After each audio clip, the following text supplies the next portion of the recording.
Sir నమస్కారం sir. నమస్తే అండి. సార్ అల్లు అర్జున్ గారు రీసెంట్‌గా ఫ్యాన్స్ అసోసియేషన్ స్టార్ట్ చేయడం మనం చూసాం. గతంలో కూడా డిస్కస్ చేసాం. ఇప్పుడు ఇటు మెగా యూత్ ఫోర్స్ అని చెప్పేసి వీళ్ళు కూడా మెగా ఫ్యాన్స్‌ని ఏకం చేసే విధంగా ఒక అసోసియేషన్ స్టార్ట్ చేయబోతున్నట్టుగా మనకు ఒక న్యూస్ అయితే రావడం జరిగింది. దాదాపు కన్ఫర్మేషనే. అంటే చిరంజీవి గారి ఫ్యాన్స్ కావచ్చు, రామ్ చరణ్ గారి ఫ్యాన్స్ కావచ్చు, పవన్ కళ్యాణ్ గారి ఫ్యాన్స్ వీళ్ళందరినీ కూడా ఏకం చేసి ఒక మెగా యూత్ ఫోర్స్‌ని అయితే స్టార్ట్ చేయబోతున్నారు. మళ్ళీ దీని మీద కూడా ఒక డిబేట్, ఇది అల్లు అర్జున్ గారి ఫ్యాన్స్ అసోసియేషన్‌కి పోటీ అని చెప్పేసి అలా స్టార్ట్ అయిపోయింది ఈ ఫ్యాన్ వార్. ఎలా చూస్తారు సార్ దీన్ని? అంటే ఏ హీరోకైనా ఆయన ఆవిర్భావం ఎక్కడైనా జరగచ్చు, కానీ ఎదుగుదల క్రమంలో తనకంటూ ఒక ఫ్యాన్ బేస్ ఏర్పడుతుంది, ఒక ఇమేజ్ ఏర్పడుతుంది. ఆ ఇమేజ్ నేపథ్యంలో వచ్చేటువంటి ఫ్యాన్ ఫాలోయింగ్, ఆ గొడవ నడుస్తుంది. అప్పుడు వాళ్ళు ఆ ఏరియాలో ఉన్నారు కాబట్టి ఇంకొక నటుడితో స్పర్ధే ఉంటుంది, ఫ్రెండ్షిప్ ఉండదు. అయితే ఫ్రెండ్షిప్ ఉంటుంది కానీ వృత్తిపరమైనటువంటి స్పర్ధ నడుస్తుంది అనివార్యంగా. ఆ ఏరియాలో కాంప్రమైజ్ ఉండదు. ఇప్పుడు ఒక కంటెంటు తను చేసినప్పుడు ఇదే తరహా సినిమా ఇంకొక హీరో చేస్తున్నప్పుడు దాని మీద ఒక ఇంట్రెస్ట్ ఉంటుంది, వాళ్ళకి చూస్తారు అటువైపు ఏం జరుగుతోంది అని. చూసి దాన్ని మించిన సినిమా తాను చేయాలి అనుకుంటాడు తప్ప, లేదులే వారు ఆ ఏరియాలో ఉన్నారు మనం అక్కడికి వెళ్ళకూడదు అని అనుకోరు ఎవరు. రాజీ ఉండదు. వృత్తిపరమైన స్పర్ధ లేకపోతే అసలు ఆ వృత్తికి అన్యాయం చేసినట్టుగానే భావించాల్సి ఉంటుంది. అందుకని అల్లు అర్జున్ ఒక హీరోగా ఇంట్రడ్యూస్ అయినప్పుడు ఆయనకి మెగా ఫ్యాన్స్ అనేది ఒక బేస్గా ఉండవచ్చు. గంగోత్రి సినిమాని జనంలోకి తీసుకెళ్ళటం వరకు. ఆ తర్వాత ఆర్యా నుంచి ఆయన తనకంటూ ఒక స్పెషల్ యూత్ ఫ్యాన్ బేస్ని క్రియేట్ చేసుకోవడం మొదలుపెట్టాడు. అది క్రమంగా పెరుగుతూ వెళ్ళింది. ఈ పెరుగుతూ వెడుతున్న క్రమంలో ఆయన ఆర్మీ అన్నాడు, వాళ్ళతో రెగ్యులర్గా ఇంటరాక్ట్ అవ్వటం మొదలుపెట్టాడు, వాళ్ళని స్పెషల్గా డీల్ చేయటం చేశాడు, ఆర్గనైజ్ చేయాలి అనుకున్నాడు. సినిమాని జనంలోకి, అంటే ఒక పాత సామెత ఉంది, భగవంతుడు భక్తుల ద్వారా మాట్లాడతాడు, హీరోలు అభిమానుల ద్వారా మాట్లాడతారు. అలాగా తన వ్యక్తీకరణలను జనంలోకి తీసుకెళ్ళడానికి ఒక వాహకలుగా వీళ్ళని చూడాలి అని అనుకున్నాడు ఆయన. అనుకుని ఆ మేరకు వాళ్ళని ఆర్గనైజ్ చేయాలనుకున్నాడు. రకరకాల ప్రయత్నాలు గతంలోనూ చేశాడు. రీసెంట్గా కూడా ఆయన ఒక మహాసభ నిర్వహించి, ఒక సమ్మిట్ నిర్వహించి వాళ్ళందరినీ పిలిచి జాతీయ స్థాయిలో కూర్చోబెట్టి ఒక వ్యూహరచన, ఎలా తీసుకెళ్ళాలి, సినిమా రిలీజ్ అప్పుడు దాన్ని జనంలోకి ఎలా తీసుకెళ్ళాలనే దానికి సంబంధించి ఒక విస్తృత చర్చ జరిపారు. అంటే ఫ్యాన్ బేస్ని ఎలా వాడాలి అనేది ప్రతి హీరో తీసుకుంటాడు. అది ఈ రోజున కొత్త ఏం కాదు. గతంలో ఎన్టీ రామారావు గారి రోజుల్లోనూ కూడా ఇది ఉంది. అభిమానులతో ప్రత్యేక సమావేశాలు నిర్వహించి మాట్లాడటం అనే ఒక కల్చర్ ఉంది. అది పర్టికులర్గా చూడాలి. ఇప్పుడు అలా అనుకుంటే, ఇప్పుడు వీళ్ళిద్దరు మెగా చిరంజీవి గారి అభిమానులు, మెగా కాంపౌండ్, మెగా హీరోల ఆ ఛత్రం నీడలో ఉండాలి అని అల్లు అర్జున్ అనుకోలేదు. అనుకోకపోవడానికి ఒక నేపథ్యం ఉంది. ఎందుకంటే తను కూడా ఒక సినిమా కుటుంబం నుంచే వచ్చాడు. మెగా చిరంజీవి ఛత్రఛాయలో నడిచిన కెరియర్ కాదు అతను. కాకపోతే ఈ ఇమేజ్ యాడెడ్ ఫ్లేవర్గా మాత్రమే ఉండింది ఆ రోజున, ఇప్పుడు కాదు. అడుగు పడినప్పుడు అది కూడా ఉపయోగపడింది. అది ఆయన వేదికల మీద ప్రస్తావించాడు కూడా. అదేమి దాచిపెట్టుకునే ప్రయత్నం చేయలా. అలాగే చిరంజీవి కంటే భిన్నమైనటువంటి ఒక కుటుంబ నేపథ్యం ఉంది వీళ్ళకి. అల్లు రామలింగయ్య గారు అనేటువంటి ఒక లెజెండ్ ఆర్టిస్ట్ ఉన్నాడు వీళ్ళ వెనకాల. అల్లు రామలింగయ్య గారి మనవడిగా కూడా అల్లు అర్జున్ని చూడాలి, అరవింద్ కొడుకుగా కూడా చూడాల్సినటువంటి అవసరం ఉంది. ఎందుకంటే తను కూడా ఒక బిగ్ ప్రొడ్యూసర్గా తనదైన ముద్ర వేసున్నాడు. ఆయన సక్సెస్ఫుల్ ప్రొడ్యూసర్గా చిరంజీవితో లింక్ అయి విజయాలు సాధించిన వాడు కాదు. చిరంజీవి హీరోగా ఇంట్రడ్యూస్ అయ్యే నాటికే 3 సద్దినోత్సవ చిత్రాలు తీసిన నిర్మాత అతను. బంగారు పథకం కావచ్చు, బంట్రోతు భార్య కావచ్చు, దేవుడే దిగి వస్తే కావచ్చు, ఆ 3 బీభత్సమైన హిట్లు అయిన సినిమాలు. ఆ 3 సినిమాల నిర్మాతగా అరవింద్ ఒక స్పెషల్ పొజిషన్లో వచ్చాడు అప్పటికే. అప్పుడు చిరంజీవి ఎంటర్ అయ్యాడు 78. కాబట్టి ఈయన ద్వారా ఆయన ఉద్ధరింపబడింది ఏమీ లేదు. కాకపోతే వీళ్ళిద్దరూ కలిసి ప్రయాణం సాగించిన సందర్భంగా అరవింద్ నెక్స్ట్ లెవెల్కి వెళ్ళటానికి చిరంజీవి సహకారం ఉంది. చిరంజీవి ఎదుగుదలలో అరవింద్ పాత్ర కూడా ఉంది. సలహా సంప్రదింపులు ఉన్నాయి. వాళ్ళిద్దరూ ఒకళ్ళనొకళ్ళు ఆధారం చేసుకుని వారి వారి రెస్పెక్టెడ్ ఏరియాల్లో విపరీతంగా ఎదిగారు. వాళ్ళు భిన్నమైన రంగాల్లో ఉన్నారు కాబట్టి అది సాధ్యమైంది. వాళ్ళ పిల్లలకి అది సాధ్యం కావాలంటే ఇప్పుడు అల్లు అర్జున్ ప్రొడ్యూసర్గా ఉండి రామ్ చరణ్ హీరోగా ఉంటే ఆ ప్రయాణం ఇక్కడ రిపీట్ అయ్యేది. కానీ వీళ్ళిద్దరూ హీరోలుగానే ఉన్నారు కాబట్టి వృత్తిపరమైన స్పర్ధ ఉంటుంది. ఆ స్పర్ధ ఎవరిని అలౌ చేయదు. తన అభిమానులు, తన కెరియరు, తన సినిమాలు, తన కథలు, తను చేయాల్సిన వ్యూహరచన దాని మీదే కేంద్రీకరణ ఉంటుంది. కాంపౌండ్ వ్యవహారాలు ఎంటర్టైన్ చేయడానికి వీళ్ళు సిద్ధంగా ఉండరు. అందుకని ఎవరి ఏరియాలు వాళ్ళవే, ఎవరి గొడవలు వాళ్ళవే, ఎవరి అభిమానులు వాళ్ళ అభిమానులే. సో ఆ ఏరియాలో కామన్ ఇది లేదు. కామన్ ఏరియా అనేది క్లోజ్ అయిపోయింది.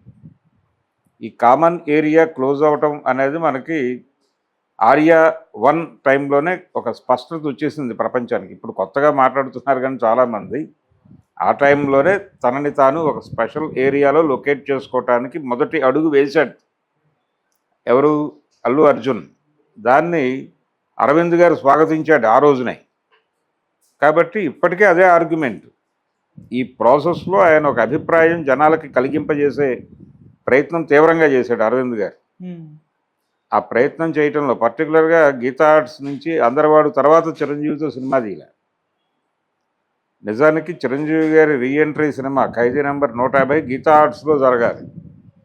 అది గీతా ఆర్ట్స్లో కాకుండా రామ్ చరణ్ ప్రొడ్యూసర్గా బయటకు వచ్చింది. కొణిదల ఫిల్మ్ ఫ్యాక్టరీ లాంటిది ఏదో పెట్టి ఆయన ఆ సినిమాని అటు నడిపాడు. సైరా కూడా అదే బ్యానర్లో వచ్చింది. ఆ టైంలోనే ఈ చర్చ వచ్చింది. గ్యాప్ వచ్చేసింది. బాబామరుదులు విడిపోయారు, కృష్ణార్జునులు విడిపోయారు. ఈ చర్చ అంతా నడిచింది మార్కెట్లో. ఇది తను ఎప్పుడైతే ఇంకొక హీరోని ప్రమోట్ చేయటం అనే యాక్టివిటీలో నిలబడ్డాడో అప్పటి వరకు తాను ప్రమోట్ చేసినటువంటి హీరోనే చిరంజీవి. ఈవెన్ పవన్ కళ్యాణ్ మొదటి సినిమా కూడా గీతా ఆర్ట్స్ నుంచి వచ్చింది. డైరెక్టర్గా ఆయన చేసిన మొదటి వెంచర్ కూడా గీతా ఆర్ట్స్లో చేసింది. ఎవరిని ఇంట్రడ్యూస్ చేయలేదు అరవింద్ గారు. ఇప్పుడు ఆయన మేనల్లుళ్ళని ఇంట్రడ్యూస్ చేసింది కూడా చిరంజీవి గారి మేనల్లుళ్ళని హీరోలుగా నిలబెట్టిన సినిమాలు చేసింది కూడా అరవింద్ గారే. సో వాళ్ళకి ఏదైనా ఇబ్బంది ఉంటే కలిసి ప్రయాణం చేస్తారు. లేదంటే ఎవరి రెస్పెక్టెడ్ ఏరియాలని వాళ్ళు ముందుకు నడిపించడానికి ఏం చేయడానికైనా సిద్ధపడతారు. పోటీనే, బంధుత్వం బంధుత్వమే, స్నేహాలు స్నేహాలే. దీనికోసం దానికోసం అది బలిపెట్టడం అనే ప్రోగ్రాం పెట్టుకోరు. ఎందుకంటే వాళ్ళు ప్రొఫెషనల్స్, వాళ్ళకి ఆ జ్ఞానం ఉంది. అందుకని ఎవరి లిమిటేషన్ ఏమిటో, ఎవరు ఏ పరిధిలో ఉండాలో అక్కడ వరకు వాళ్ళు ఒక పరిధి నిర్ణయించుకున్నారు. అలాగే వీళ్ళ కామన్ ఏరియా ఒకటి ఉంటుంది. ఇప్పుడు అల్లు రామలింగయ్య గారి కాలేజీ ఉంది రాజమండ్రిలో. ఆ కాలేజీలో ఏదో ఫంక్షన్ జరిగితే వీళ్ళిద్దరు వెళ్తారు. చిరంజీవి గారు, అరవింద్ గారు వెళ్తారు. అక్కడ మళ్ళీ సుహృద్భావపూరిత వాతావరణం, నిన్ను విడిచి నేను ఉండలేను అన్న ఇంప్రెషన్ ఆ వేదిక మీద నుంచి ఇస్తారు ప్రతిసారి.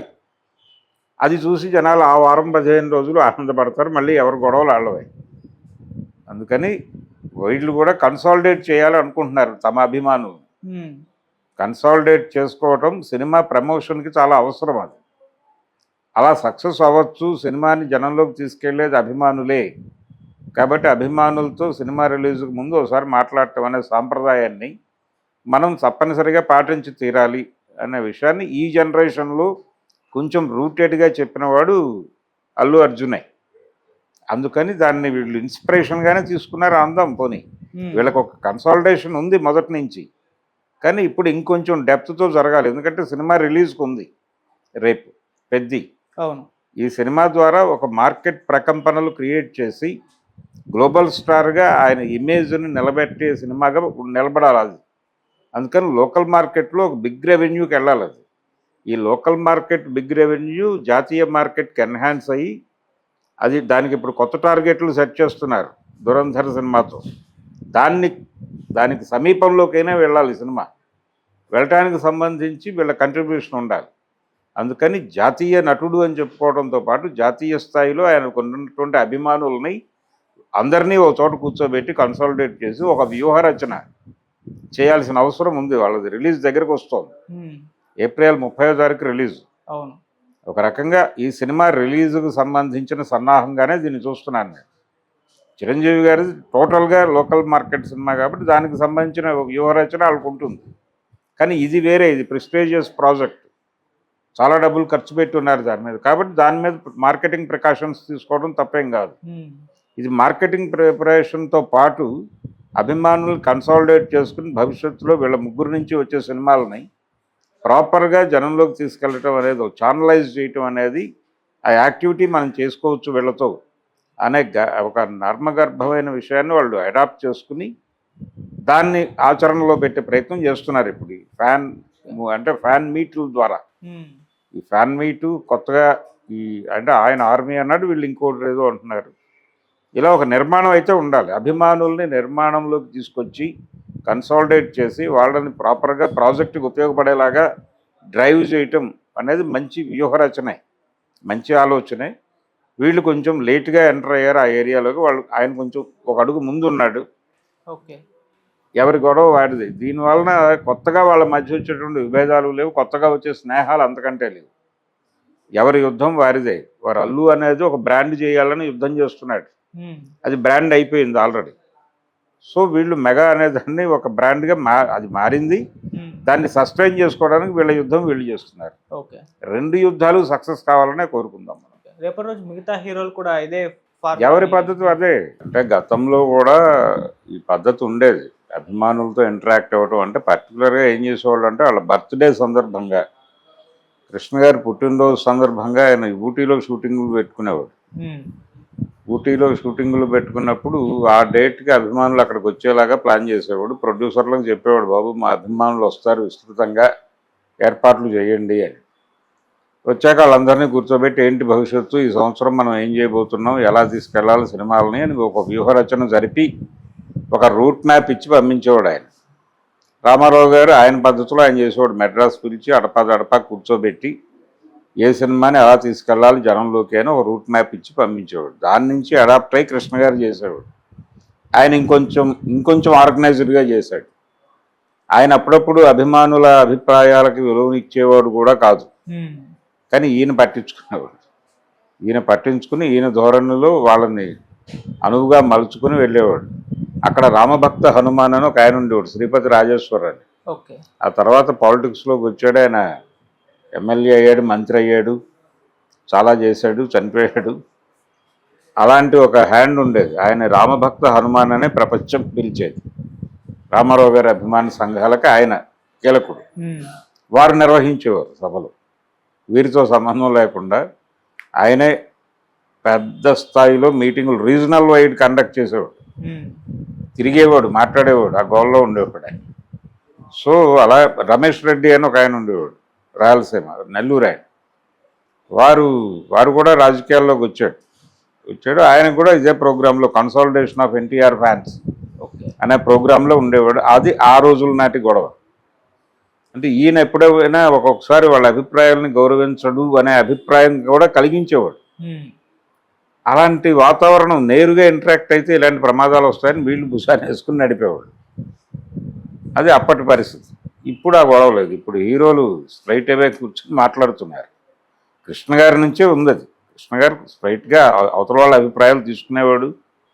శోభన్ బాబు గారు కూడా ఫ్యాన్ ఇంటరాక్షన్ పెట్టుకునేవాడు, అడపా పెట్టుకుని కూర్చుని ఒకసారి ఏంటి భవిష్యత్తు అనేది చర్చించేవాడు. జనం ఏం మాట్లాడుకుంటున్నారు, ప్రజల అభిప్రాయాలు అభిమానుల ద్వారా తెలుసుకుని భవిష్యత్తు ప్రాజెక్టుల్ని డైరెక్ట్ చేసుకోవడానికి ఒక అవకాశం దొరుకుతుంది అనేది. అందుకు కూడా వాళ్ళకి అభిమాన సంఘాలతో ఒక రెగ్యులర్ ఇంటరాక్షన్ అవసరం హీరోలకి. అందుకని చేసుకుంటారు, అంతకుమించి వేరే ఇదేం లేదు. సహజ ప్రక్రియే. ఎవరి కుంపటి వారిదే, ఎవరి యుద్ధం వారిదే. వారి యుద్ధాలు వాళ్ళు చేసుకోవడానికి సిద్ధపడుతున్నారు, అంతే. Okay sir, thank you so much sir. Thank you.